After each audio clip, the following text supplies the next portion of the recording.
মাননীয় অধ্যক্ষ মহোদয়, আগামীকাল 21শে জুলাই এই দিনটাকে ব্যবহার করে অনেকে অনেক কিছু করে নিয়েছেন।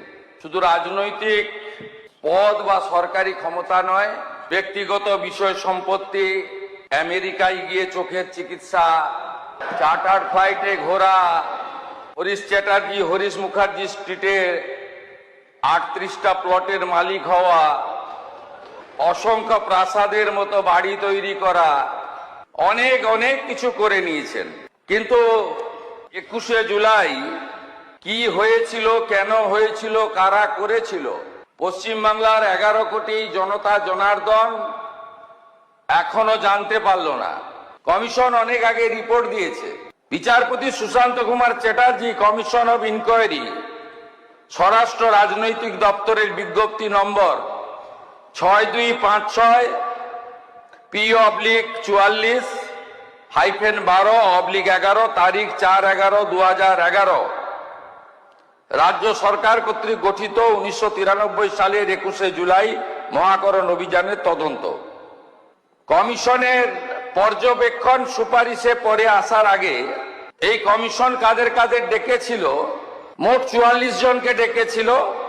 এর মধ্যে উল্লেখযোগ্য লেট বুদ্ধদেব ভট্টাচার্য, প্রাক্তন মুখ্যমন্ত্রী প্রয়াত, শ্রী মনীষ গুপ্ত হোম সেক্রেটারি দিদেন, Tusharkanti Talukdar commissioner of police, Shri Prabir Kumar Das ex OC Hastings, Shri Biman Bose সম্ভবত সেই সময় সিপিআইএম এর সম্পাদক ছিলেন, শোভনদেব চট্টোপাধ্যায়, পঙ্কজ ব্যানার্জি, মদন মিত্র।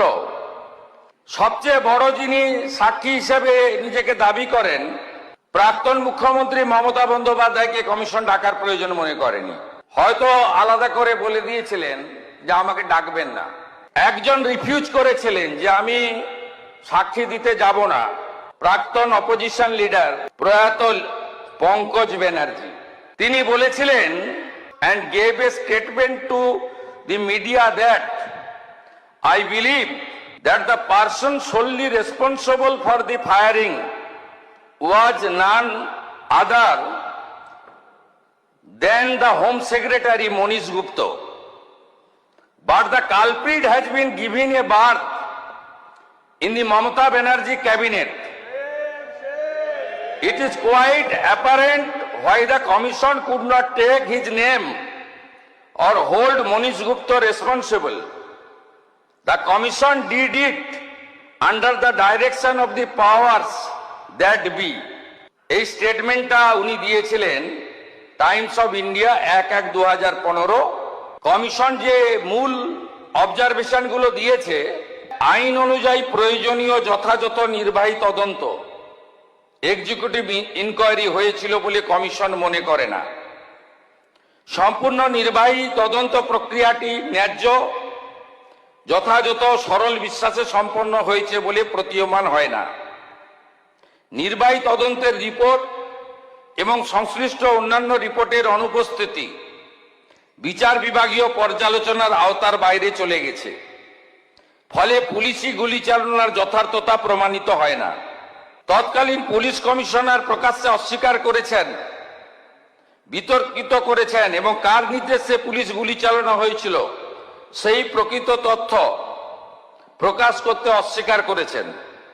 মহাকরণ থেকে সমস্ত প্রাসঙ্গিক নথিপত্র কেন পাওয়া যাচ্ছে না তা গ্রহণযোগ্য বলে মনে করা হয়নি। তখনকার মুখ্যমন্ত্রী কে ছিলেন, যিনি কালকে কালীঘাট তৃণমূলের কর্মসূচিতে হয়তো যাবেন। তিনি তথ্য সরবরাহ করেননি, কারণ ওনার পাওয়ার মিনিস্টার ফেঁসে যাওয়ার প্রভূত সম্ভাবনা ছিল।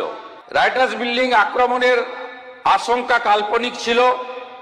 যেসব স্থানে গোলযোগ হয়েছিল, যেখানে গুলি চালানো হয়েছিল তাই রাইটার্স বিল্ডিং থেকে অনেক দূরে। যে গুলি চালানো হয়েছিল তার সবকটি ছিল অপ্রয়োজনীয়, উস্কানিবিহীন এবং অযৌক্তিক। 2026 সালের নির্বাচনের আগে পর্যন্ত এ বিষয়ে কালকে যারা ভাষণ দেবেন তাদের ভূমিকা নেতিবাচক ছিল, উদাসীন ছিল। লালবাজারে পুলিশ দপ্তরে নথিপত্র হারিয়ে যাওয়ার কারণ সম্পর্কে যথাযথ তদন্ত করা উচিত।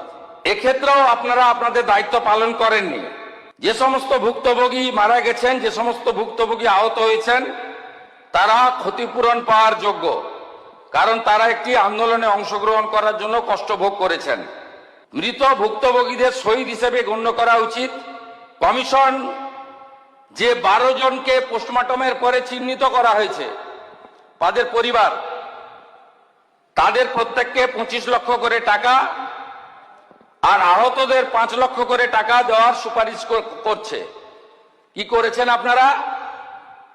আপনারা মৃতদের দিয়েছেন 2 লক্ষ করে টাকা আর আহতদের দিয়েছেন 15,000 করে টাকা। লজ্জা লাগে না?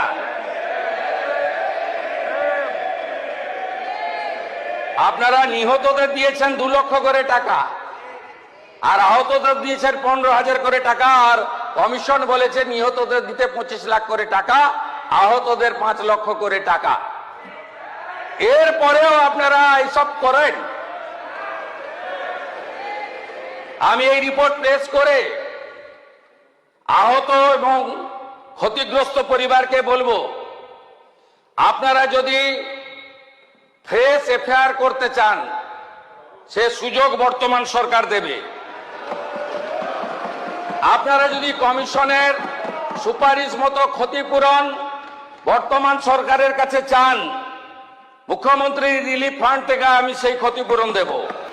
আর যারা আপনাদেরকে ব্যবহার করে এমপি হলো, এমএলএ হলো, মন্ত্রী হলো, মুখ্যমন্ত্রী হলো, চার্টার ফ্লাইটে চললো, হেলিকপ্টারে আকাশে থাকলো, বাড়ি গাড়ি সম্পত্তি করলো, দুবাই গেল, সিঙ্গাপুর গেল, আমেরিকার হপকন্সে চিকিৎসা করালো, তাদের থেকে আপনারা দূরে থাকবেন।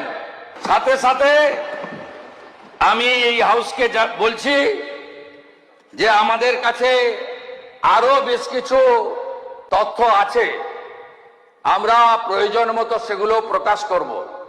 সব তথ্য আমার কাছে আছে, তথ্য আমি বের করেছি। পাবলিক ডোমেনে আসা উচিত, বিধানসভার টেবিলে আসা উচিত, এবং আপনারা যা যা ধ্বংস এখানে করে গেছেন, এটা পশ্চিমবঙ্গের লোককে জানানোর দায়িত্ব আমাদের সকলের। আমরা সে কাজটা করব। এবং আমি আরেকবার 21শে জুলাই আন্দোলনে যারা দেহ রেখেছেন, মারা গেছেন, তাদের বিদেহী আত্মাকে প্রণাম করে, আহতদের প্রতি সমবেদনা জ্ঞাপন করে, আর দোষী খুনি তাদের বিরুদ্ধে ব্যবস্থা নেওয়ার জন্য আপনাদের আবেদনকে মর্যাদা দেওয়ার অঙ্গীকার করে আমার কথা শেষ করলাম।